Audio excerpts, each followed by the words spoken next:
Part 3. The middle of the sentence. The comma.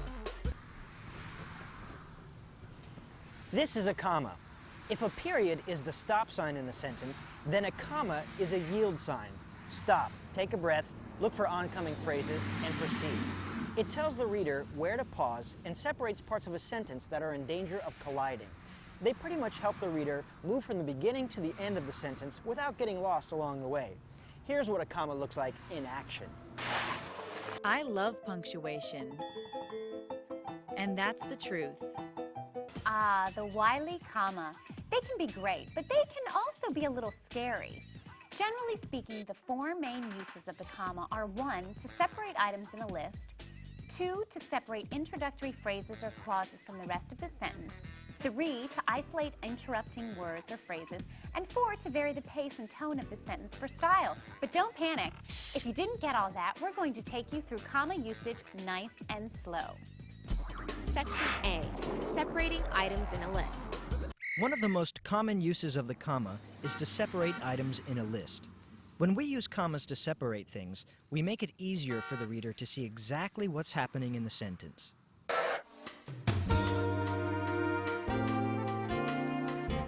Hello, I'm Marla Stubing, and welcome to Arts, Crafts, and You.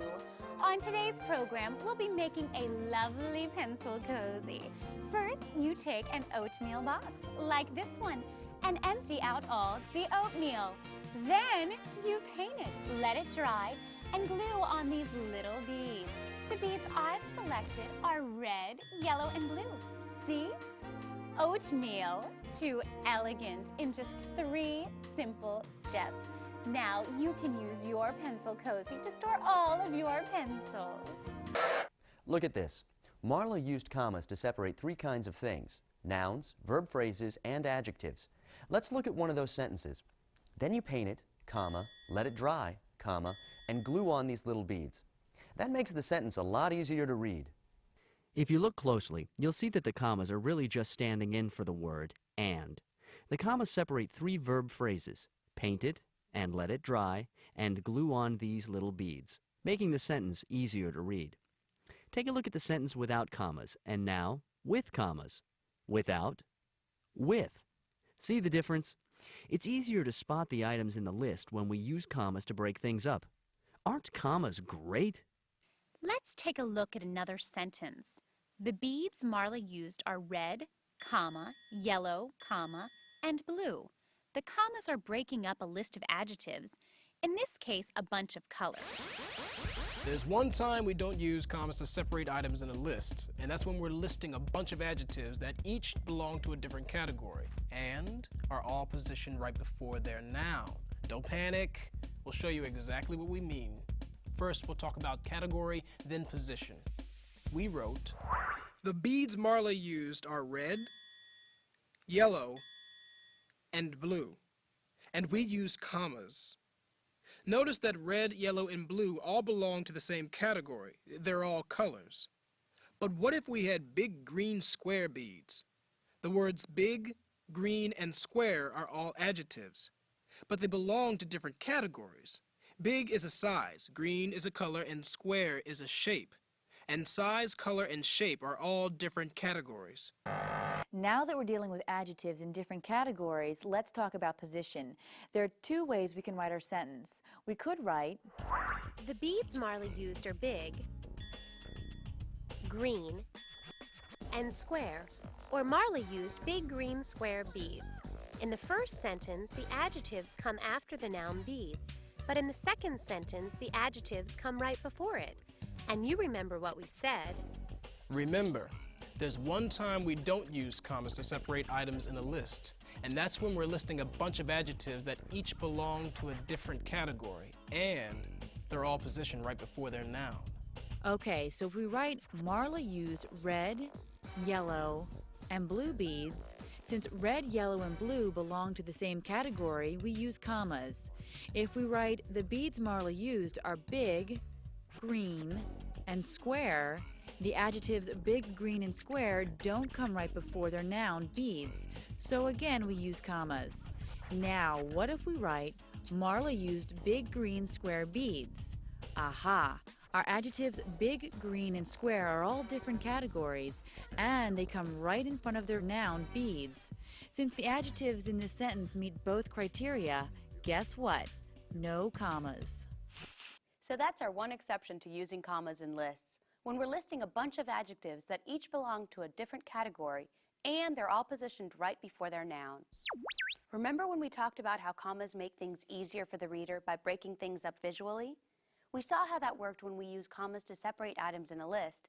Now let's look at how we can use commas the same way to break up larger parts of a sentence. As we go through the other uses of the comma, we're going to mention places where using a comma isn't really right or wrong, but might be necessary to prevent a misreading. In these cases, it's up to you, the writer, to decide whether or not you want to use a comma. And don't panic. We'll be there to let you know loud and clear when you must use a comma and when it's optional. When you see this, you'll know. Section B, introductory clauses and phrases. An interjection is a word or phrase that shows strong emotion, and by itself it usually ends in an exclamation point. Sometimes, however, we might want to use an interjection to kick off a sentence. Take a look at this. Wow, that's a big hunk of butter. Although there's nothing wrong here, there is another way we can write the sentence. If we drop the first exclamation point and replace it with a comma, we can slide this on over, and voila! Now instead of making wow a complete sentence, we're using it to introduce the next sentence, giving us wow, that's a big hunk of butter. Remember when we said that commas usually show us where we should pause when reading a sentence? Here the comma gives the reader a chance to think, okay, something amazing must be coming if we started the sentence with wow. And what's more amazing than a big hunk of butter? I'll tell you what's more exciting than a big hunk of butter. Clauses and phrases. And a lot of times the best way to start a sentence is with an introductory phrase or clause. A phrase is a group of closely related words that doesn't have both a subject and a predicate, and it usually functions as a single unit in a sentence. A clause, on the other hand, has a subject and a predicate, and it can either stand alone or it can lean on a complete sentence for support. We'll go into clauses more in a little bit. First, we need to talk about a couple of different types of phrases we might run into, namely the prepositional phrase and the participial phrase. A prepositional phrase is made up of a preposition and the noun that comes right after it, along with any articles or adjectives that are hanging on for the ride. Look at this sentence. Cecilia fell into the jaws of that huge carnivorous plant. Here we have two prepositional phrases, into the jaws and of that huge carnivorous plant. The first one is made up of the preposition into, its noun jaws, and the article the. The second prepositional phrase is made up of the preposition of, the noun plant, and all of plant's adjectives, that, huge, and carnivorous. In that example, the prepositional phrases are in the middle and at the end of the sentence. And notice that there's not much fanfare, no special punctuation marks are needed. But when a sentence begins with the prepositional phrase, you can put the comma between it and the rest of the sentence. This is one of the cases where using a comma is optional. It's optional. It's optional. Want to see what we mean? Under the baobab tree, we will find savory grubs. Notice we used a comma after the introductory prepositional phrase, under the baobab tree. If we had said, we'll find savory grubs under the baobab tree, we would not use a comma since the prepositional phrase is at the end of the sentence, not at the beginning. Another kind of phrase we can use to kick off a sentence is a participial phrase. A participle is a verb that functions as an adjective in a sentence and usually ends in either ing or ed. The words associated with a participle in a sentence combine with it to form a participial phrase. Look at this sentence. The starving piranha swam away to look for a tasty treat. Here, starving is a participle, since it's a form of the verb starve that's being used as an adjective to describe the noun piranha. What kind of piranha? A starving piranha. Notice that all we had to do to form the participle was add an ing to the end of the verb. So that's a participle. A participial phrase is made up of a participle and the words that go with it. Let's add a couple words to our participle starving. Starving after skipping breakfast. Now we have a participial phrase. the participle starving, and the related words after skipping breakfast. Now that we know what a participial phrase is, we can make a rule. Whenever a participial phrase is used to begin a sentence, we have to use a comma to separate it from the rest of the sentence. And it isn't optional. That's why in our sentence, starving after skipping breakfast, comma, the piranha swam away to look for a tasty treat. We've used a comma after the word breakfast, since it's the last word of our participial phrase. So, those are the introductory phrases that use commas, the prepositional phrase and the participial phrase. Remember, using commas after an introductory prepositional phrase is optional, but using a comma after an introductory participial phrase is not optional. An independent clause is one that can stand on its own as a complete sentence. In fact, anytime you hear us say independent clause, you can basically think of it as a complete sentence. So most sentences like Jennifer loves to talk on the telephone are actually independent clauses. On the other hand, a dependent clause has a subject and a predicate but cannot stand alone. It has to be connected to an independent clause in order to make sense. If we wrote, although Jennifer loves to talk on the telephone, notice that we can't stick a period on the clause and let it stand by itself. Now it's a dependent clause, so to make it work, we have to connect it to an independent clause. Like, she is never one to gossip. Now we have a complete sentence. Although Jennifer loves to talk on the telephone, comma, she is never one to gossip. This puppy's made of a dependent clause that is leaning on an independent clause for support. There are many ways to make a dependent clause. Sometimes a subordinating conjunction is used to show how the dependent clause relates to the sentence to which it's attached. In fact, we just used one. Remember when we said, although Jennifer loves to talk on the telephone? You guessed it. Although is a subordinating conjunction, since it made the clause, Jennifer loves to talk on the telephone, dependent. And while some of my favorite subordinating conjunctions are after, wherever, unless, and as long as, there are a lot more from which to choose. Pretty much any conjunction you can put in front of a sentence that keeps it from being able to stand alone is a subordinating conjunction. And when we use a subordinating conjunction to head off a dependent clause, we call the whole shebang a subordinate clause. So if we tag until to the beginning of the independent clause, the cows come home, we get until the cows come home, which can't stand on its own, so it's a dependent clause. And because we've made it with a subordinating conjunction until, it's also a subordinate clause. Now that we know what a subordinate clause is, we can make a rule about how we use them with commas. When a subordinate clause is used to head off a sentence, it is always followed by a comma. Don't you love rules that have the word always in them? Let's use the subordinate clause we just made about cows in a sentence. Until the cows come home, the pigs will plan the revolution. Here we have our subordinate clause, until the cows come home. Tagged onto the independent clause, the pigs will plan the revolution. According to the rule we just made, we absolutely have to put a comma after a subordinate clause, right there between home and the. So now we know to use commas after all kinds of introductory phrases, including prepositional phrases, participial phrases, and subordinate clauses. At this point, we should bring up a trap that's easy to fall into, and that's trying to put a comma after a plain old subject. Look at this sentence. The short mushrooms with the red caps and pretty blue spots are poisonous. Our subject here is the short mushrooms with the red caps and pretty blue spots. Pretty long, huh? Since we have such a long subject, we might be tempted to put a comma in between it and the rest of the sentence just to break things up a bit. But if you look at the subject more closely, you see that we don't have any introductory phrases or clauses, just a subject, and that's no place for a comma. Generally speaking, commas are used to tell the reader where to pause and to visually separate parts of a sentence that might otherwise run into each other. There are basically 4 times we use commas.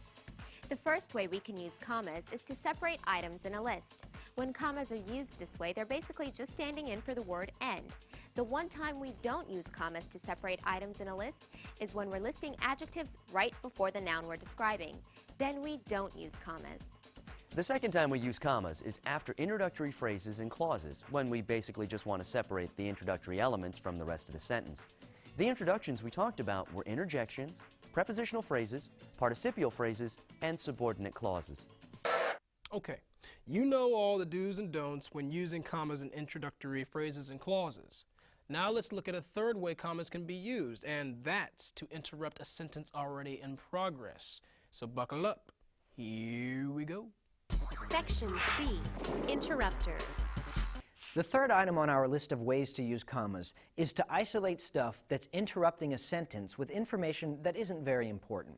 We're going to cover 4 of these: interrupting words and expressions, nouns of direct address, appositives, and non-restrictive clauses. The first interrupter we'll talk about is the interrupting expression, which is a word or a group of words that, well, interrupts a sentence. Let's look at a couple examples. Sharks, interestingly, never sleep.